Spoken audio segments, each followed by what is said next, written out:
So we're about to head out to downtown Concord to get some food and some coffee and to try to find a spot where we can journal. Imogen wants to journal and I do. And the reason is it's been a bit of a challenge this week for me to get any contemplative time to sit down, gather my thoughts and put them onto paper, even though it is truly one of the things that I most value in life. It's what keeps me going, what sustains me.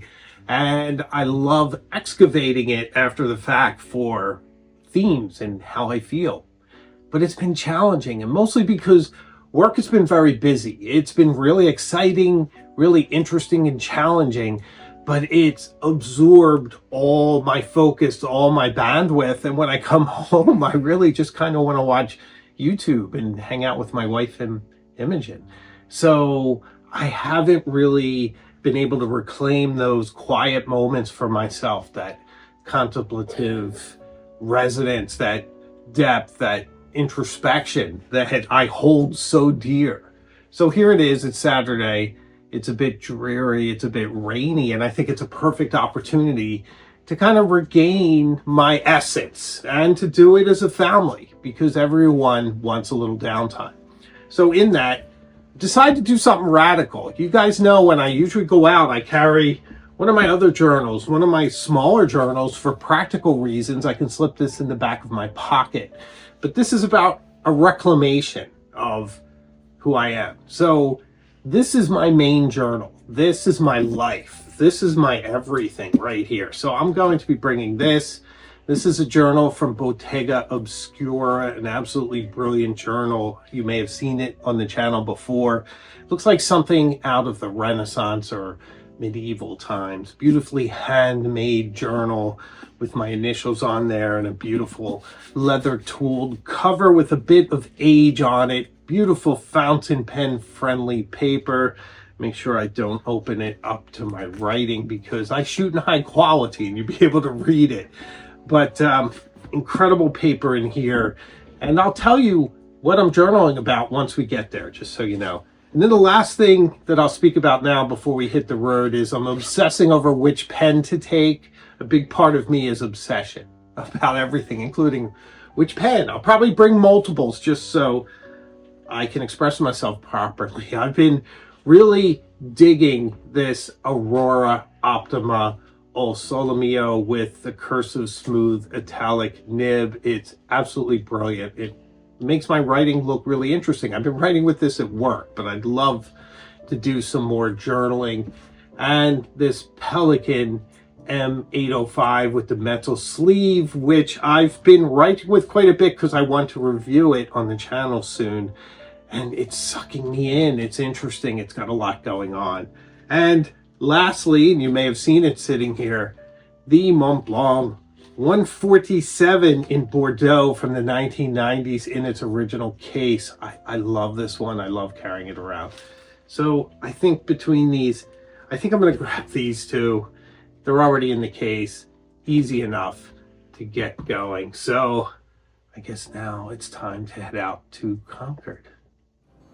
Concord, Massachusetts sits roughly 20 miles northwest of Boston, but in many ways it can feel centuries away. It was founded in 1635 and became one of the most historically and culturally significant towns in New England. You can see that in the writers that came from here: Emerson, Thoreau, Louisa May Alcott. It's also a quaint New England town that retains so much charm and beauty. And I quite like the cafe there. Ironically, it is a chain. It's a Cafe Nero. But it's so pretty and the coffee is nice and you can always find a warm space to sit down and share some time. And all of us love to eat, drink coffee, and journal. Even Imogen gets in on the journaling. I love to see what Imogen is up to. She has her own style of journaling. I'm so proud of her. She has her junk journal, and it's really lovely to see. We love to settle in near the window, nice light. We can watch people stroll past. I really like the baguette caprese at Cafe Nero. And it's funny, I mean, I get that this place is a chain, but it's also really nice. Like, it's a really nice place to sit and to get some journaling done and spend time with the family. So I've decided to go with my Aurora Optima O Sole Mio. This pen, I think, is going to feature quite a bit on the channel. I just really like it. Now that Kirk Spear fixed the nib with this cursive smooth. And, here it is. It's been a while. I'm looking back. It was about 5 days since I've journaled. That's a long time for me. I don't usually go those sort of lapses, but I just needed to gather my thoughts, and I had no focus whatsoever. I think it would have been less than anecdotal. I don't even know if I could put 2-3 words together. Sometimes I'm like that. Some things truly absorb all my attention and all my essence. See, sitting there and contemplating what I'm about to write, it's always a bit intimidating.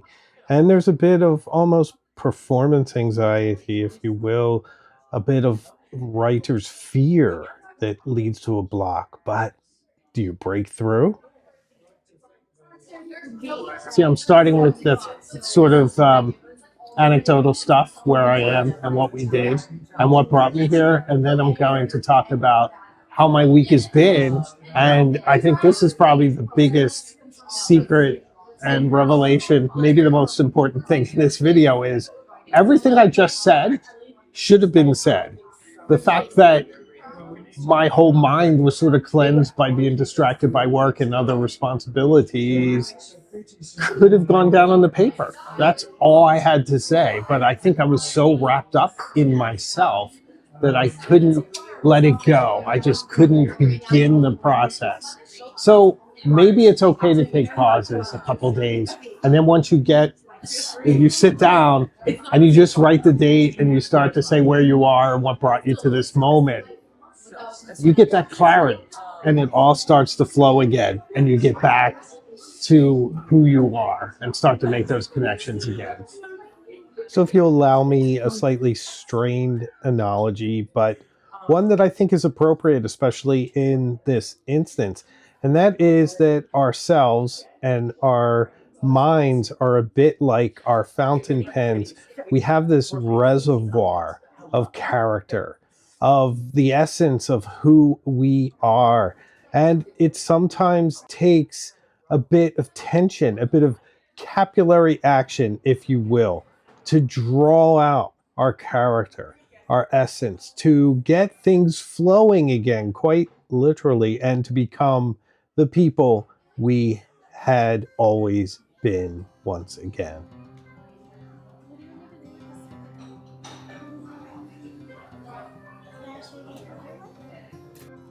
Imogen is so proud of what she creates. It's always very magical, and more so when you can understand her perspective. I love when she explains her work to me. And now I'm a bit like a man who has been wandering through a desert in search of water and finds an oasis. I am swimming in a pool of ideas and getting them down in ink.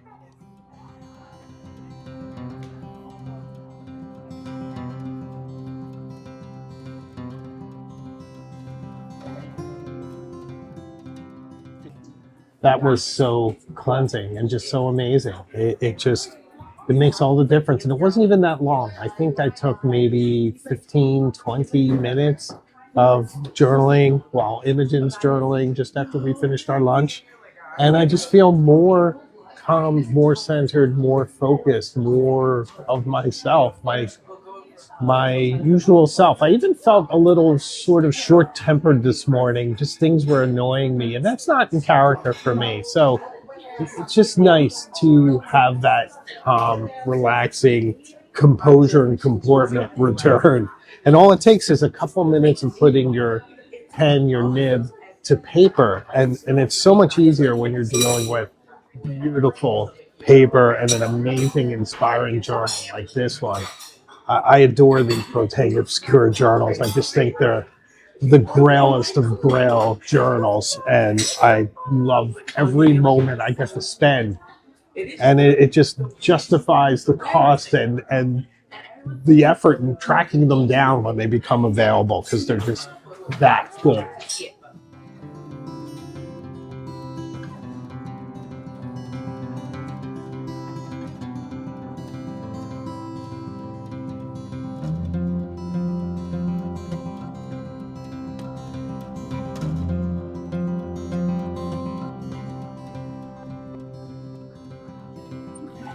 So we need to talk about my hair. We really do. I know it's a little vapid to talk about my appearance or whatever, but it's funny. It's the weekend. So I put absolutely nothing in my hair but a little bit of water and I brushed it. So this is kind of it in its natural state, which is even wavier than I thought it would ever be, and fluffy, quite fluffy, in fact. And I still don't know quite where I'm going with this. I know I want it to look a bit longer and softer, but still very neat around the ears and in the back.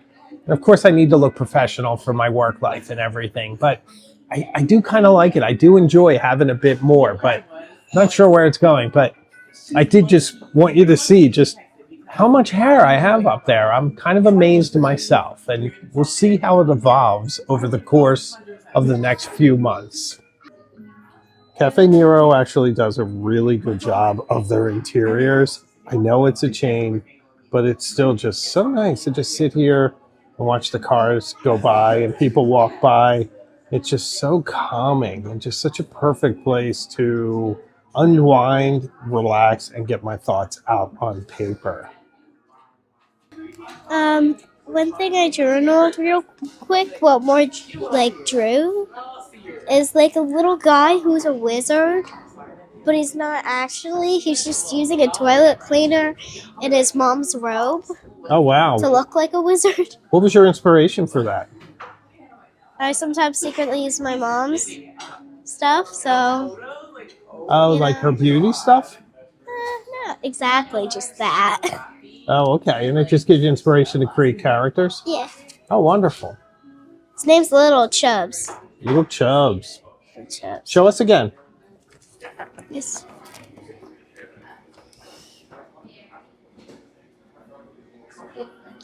It's pretty fun, honey. Love it. It's a lot going on. I'm not sure there's any overarching significance to why I journal. I don't know if it's a way of holding on to memories and moments beyond the self-improvement that I do and the threads that I follow through my life chronologically. I do wonder sometimes if all these words will be lost. But I suppose everything is, and in the end, we're always a story, hopefully one that someone remembers fondly. Besides journaling, it's nice to have a moment for some quiet reflection. Just sit, think, and be. It's not bad. Not bad at all.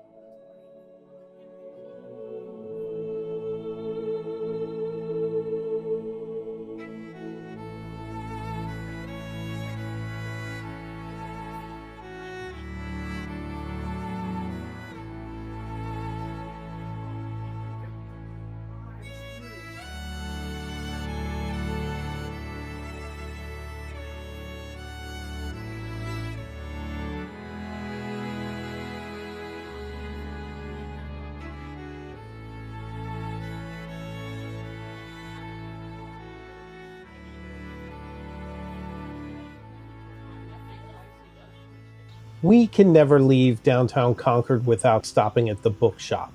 It's a lovely little independent bookshop, and there's always something for each of us. I bought Mary Beard's Talking Classics, The Shock of the Old, which is so engrossing and so interesting. I love how she writes in her voice. And then afterward, we went to the British shop because how could we not? My wife is English after all. And this is a lovely shop with a sale going on Barber right now, which is always awesome. And they also have a bunch of candies and treats and things from the UK, which is very difficult to leave behind. I personally found some socks with Range Rovers on them. How could I resist? It's probably the last thing I needed, but they're cute, so I had to have them. I feel so fortunate, so inspired living in this part of Massachusetts. It's just so beautiful, so interesting, so much culture, so much history. I love everything about it. So now that I felt like myself again, now that I was journaling, flowing, feeling more rooted and centered in the world, we decided to head back home and to enjoy the rest of our afternoon. It was absolutely lovely to reconnect in Concord.